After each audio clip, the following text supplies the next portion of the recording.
I'd like to talk about FargoRate a little bit.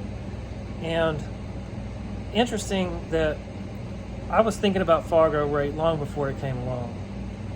Back in 2001, I had just moved to the Houston area, and I was substitute teaching in Pasadena ISD.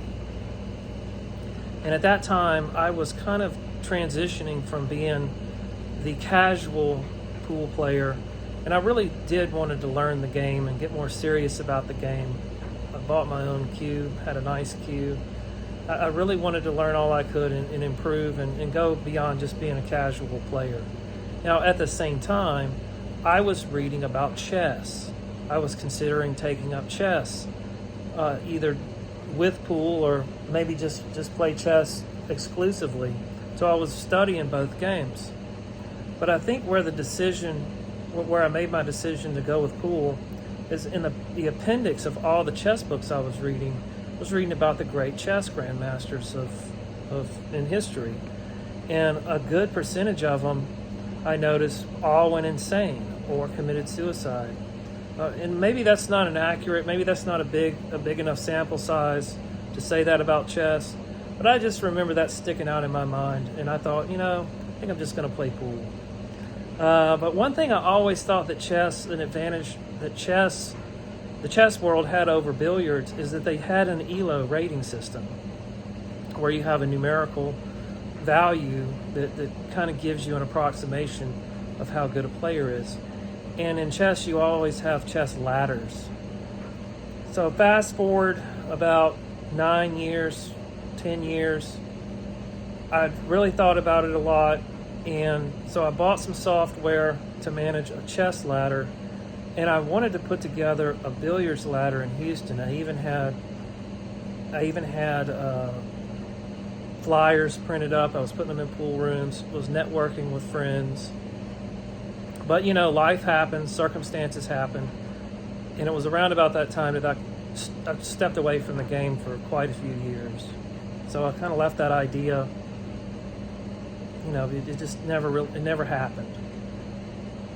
But it was around about that time that Mike Page of Fargo, North Dakota, who I believe I'm pretty sure he's a college professor and owner-operator of Fargo Billiards Gastro Pub in Fargo, North Dakota, he developed FargoRate, which is, again, a numerical rating system that goes up and down based on who you play and who you beat. And I think it's a fantastic thing. Before, you really had to, it was really hard to express to other people how well you play. It was hard to gauge how well other people played. You could always say, well, he beat that guy and he beat this guy, but he lost to that guy. He won this tournament but lost this tournament. So it was very indefinite. It was always just very subjective about where people stood. And I think this has been really good for the game. It's also good for league and tournament handicapping, because regardless of how you feel about handicapping, it's a reality in the game. It's a reality of human nature to not really want to play, become your best. You just want to rest on a handicap and hope you get lucky. That's the attitude of a lot of people. And so FargoRate facilitates that. Now, you have another app called Salado, which I think is also fantastic, where you can match up with other players, have a match, and that reports to Fargo. And if you wanted to build your Fargo, that's a way to do it. And kind of going back to the idea I had before about a billiards ladder here in Houston. So I think both services are good, and I really don't have any criticisms for them. The criticism that I have is just for the people who use it. Because wherever you have a system where money might be involved or status might be involved, you're going to have people cheating. That's universal. It's throughout history. It's a reality of humanity. And basically what happens is people will, now that they have these capped Fargo tournaments, if it's 550 and under or 600 and under, whatever the case may be, you have people sandbag and bring their Fargo down so they can get into these tournaments. And on AZ Billiards, the message board, this issue was brought up. It was really denied. They're like, no, there's no way that's possible. There's no way people are doing that. I'm here to tell you firsthand, not reading it into anybody, not imagining it. They straight up tell me this is what they're doing. So yes, it happens. And it's a vulnerability of the system.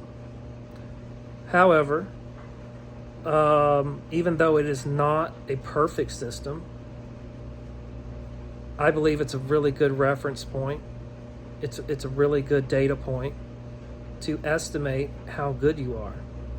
Now, the question is, you might have, Marcus, what's your Fargo?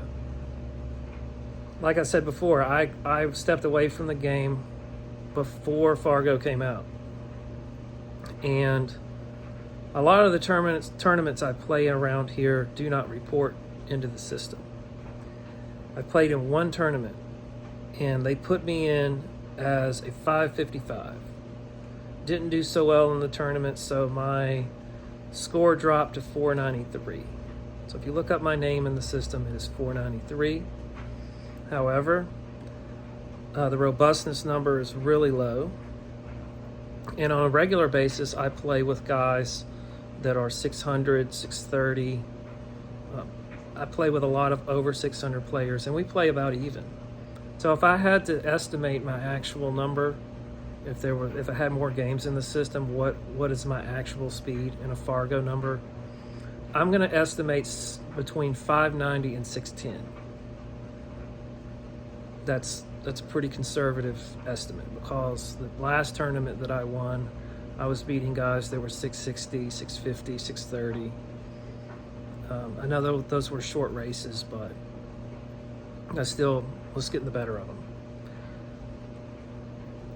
Now, the other thing that I would like to say that goes along with the sandbagging part, you'll have a lot of guys who their intention is to play in cap tournaments, especially your bigger ones with bigger payouts, and they will go play in a BCA league that reports to Fargo for the sole purpose of sandbagging and bringing down their Fargo rate.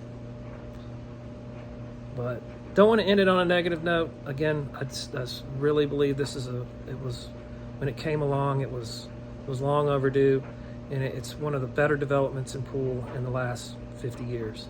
So I'm a big fan of FargoRate. All right, well, take care, be safe. See you in the next video.